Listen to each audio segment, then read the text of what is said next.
self. It's very simple. See, I'm working with self before I even move to entrepreneurship, because self is very important. To know thyself, to know thy mission, and to know thy worth. So that's know better. Everybody say know better. Know better. All right, we know better. I'm going to go ahead and move on, because I don't have a lot of time, to do better. Now, this is the thing that's very, very interesting, this do better, because it's active.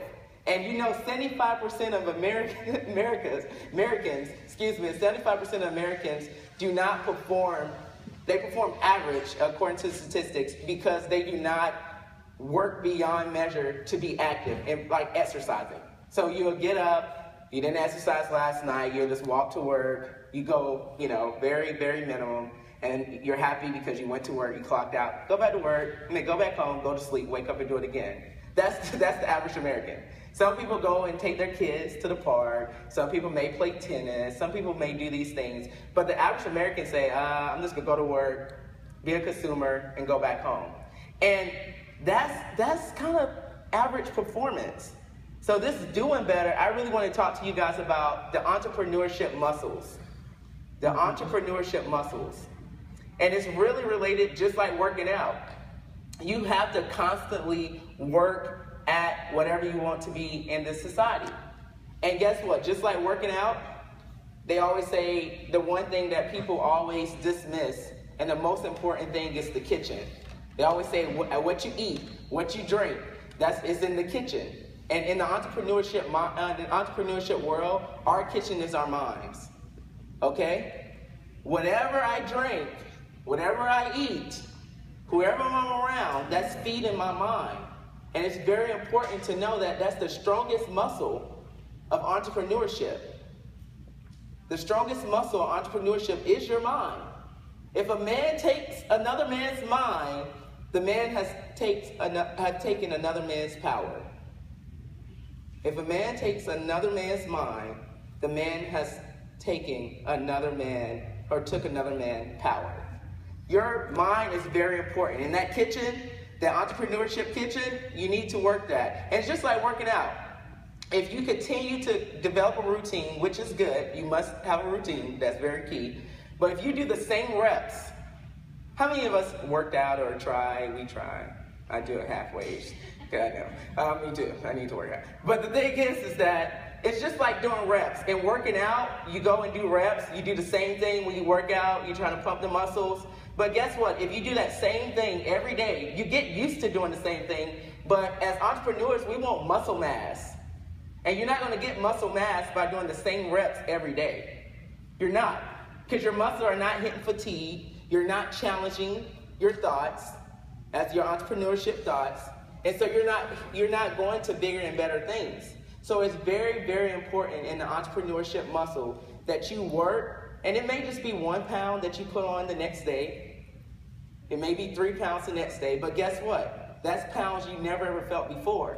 And now your body is building up to that. And now it's challenged. And now it's getting stronger and stronger and stronger. And next thing you know, you got 25 pounds that you lifted. And you're a beast.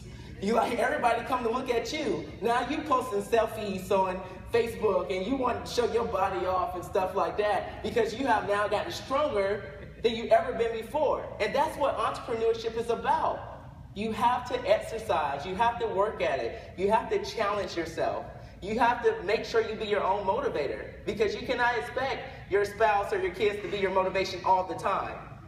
So when you can learn how to know yourself better, you can start to motivate yourself better because you're eating and drinking the right things and exercising your muscles, which I call the entrepreneurship muscles. So we talk about know better, do better, and the last one is connect better. Now, this is probably the easiest one of them all, but this is just the hardest for anyone to do. I don't know why. It's become natural for me easy. I don't know. But the thing is connect better. And this is when I get into what I call the Bowtie impact. Connect better, the Bowtie impact. And it's a simple acronym. Probably can change your life. Here it goes. Bowtie impact. B. It stands for be mentally present. B stands for be mentally present. It's very important that when you do anything in life, you need to be mentally there. Some of you guys, according to statistics, if it's 50 of us in this room, it's 25 of you guys, 50% is somewhere else. You're thinking about, oh, Lord, I got to go home and do laundry. I got to go get the kids. And you're not mentally there. So very important, the first step of Bowtie Impact is to be here with me. Mentally engage. Mentally engaged. That's B. Be mentally prepared. Be mentally there. Okay, the next one, O. O is very, it hits my heart. Because you got to be open to new ideas. It takes special people to be open to new ideas. O, be open to new ideas. So you got to have an open mind, an open heart. So be mentally present. Next is O, is open to new ideas. W, be willing to share your own perspective. Everyone in here has a unique story. Be willing to share it. I asked questions earlier. I said some people jumped up. They were willing to share it because they were mentally here, they were open to a new idea, and they were willing to share their perspective. The B-O-W. Now, once you be those characteristics in the conversation or in the environment, this is where it takes action piece as well. The tie. So we talked about the bow, and now we're talking about the tie. How can you tie it together? What is the similarities? What are the differences that we both offer? And how can we help each other? Bow tie, the Bowtie Impact. And you should do this when you go around networking. You should be mentally there with someone, open to new ideas, willing to share your perspective, and see how you can tie it together. So yes, this young lady, she probably worked in another restaurant, and I like to eat. We met at a networking event, and guess what? I'm about to get married soon, and so she can come cater my event, and because I like to eat, and she likes to cook, bam, we just bow tied together. It's very simple, very simple. But you'll be amazed why this concept is not practiced. Because most people come in a conversation of what you can do for me instead of what I can do for you or what we can do for each other. It's all about I want this. I want you to buy my products. I want you to become an employee of my company. I want you to do this for me. And so your mind is mentally not even there because you're already doing a sales pitch. You're doing an elevator speech. Instead of being mentally present with that person or that environment, opening your heart to what they have to say and sharing your perspective and seeing what are we more alike than different. This not only hurt our entrepreneurship world, this hurt our culture. This is why a lot of people are still segregated because nobody want to bow tie anything together. That's another talk. But it's very important. This is how you connect better. If you go to the individual who sat in his house when he was younger, his neighbor actually, they used to do auctions and things of that nature, and his neighbor was absent one day and he couldn't find his neighbor, and his neighbor grandmother wanted to buy something and she lived far away, and so he went online and started auctioning things offline. Do anybody know who that individual is? Today that's eBay. eBay by Pierre. CEO, find his business. Because what he did was he bow tied that conversation to his neighbor and see how they can help each other. And he came in and now it's a multi-billionaire enterprise. Now let's go to the next person. Two individuals, they were college friends. That's playing around with technology. I think we all know who this is. And they developed this social networking. Who are these two individuals? Facebook. Bowtie at its finest. And Lord have mercy, they're getting paid for their Bowtie Impact. That's what I want to be.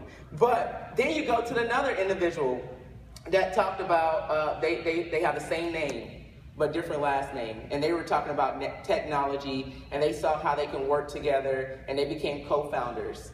Apple. Bam. Bowtie Impact at its finest. And I can go on and on and on about so many people and establishments and organizations that have partners.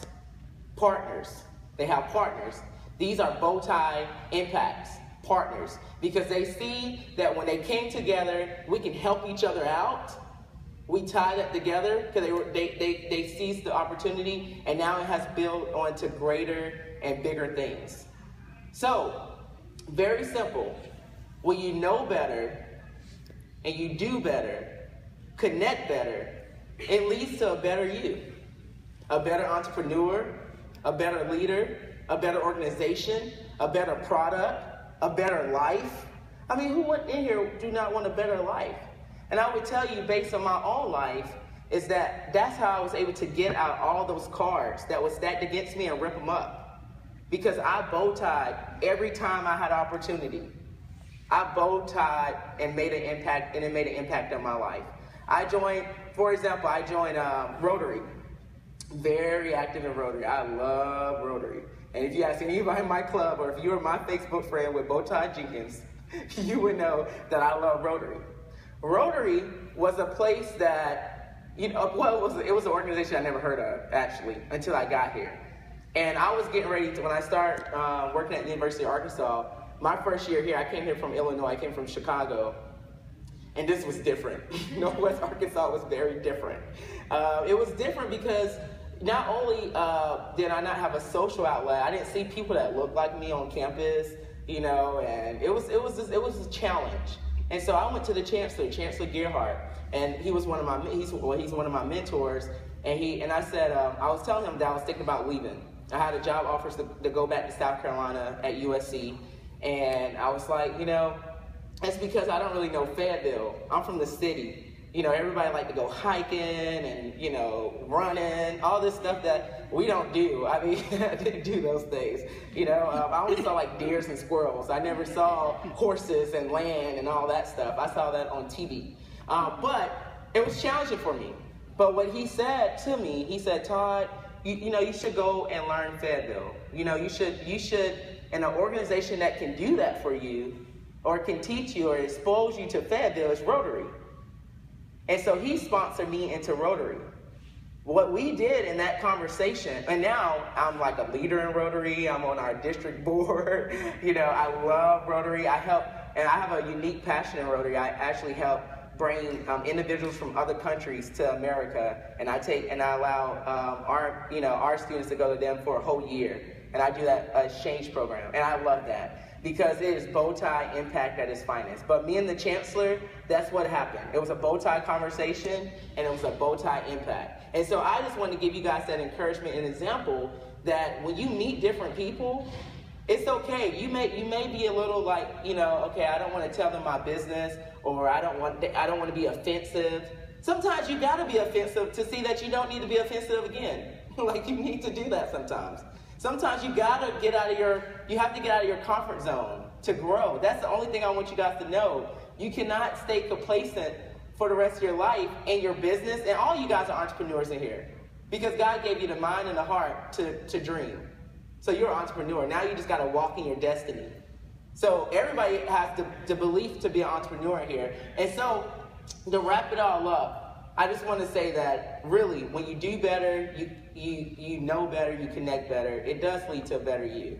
And I have the unique privilege to go around talking to several college students, organization leaders about how to move from good to great in their organization. Also, I have the unique pleasure of working with clients to come in and train their leaders and managers and their employees on how to be the leader that they wish to be. I found my niche. I found my passion. I see how I can bow tie everything together I do daily. And that's what I walk in. And so, as I wrap up and I close, I hope that you gain something tangible from this talk. Like I said, I can tell you about my story all day, and it would take more than an hour. And I know we don't have that time, but I hope that you can understand. But when you know yourself, and when you do better and exercise those muscles and network and do a bow tie impact, it does lead to a better you. And so what I did was, I have 2 cards on the table. It's like these cardstock paper that Jay provided. And one is, I would love to have your feedback about the talk. This is the blue card. And if I can help you in any type of way, even if we just need to connect on Facebook or Instagram or Twitter, I love those things. I'm on Twitter. Everything is Bowtie Todd. That's my name on everything. Please fill out the yellow card, fill out the blue card. I would love to hear from you. And I would like to leave you guys with this thought. There are some people who are bow tie amazed, And there are those who are Bowtie amazing. It's up to you to determine what you want to be. Thank you.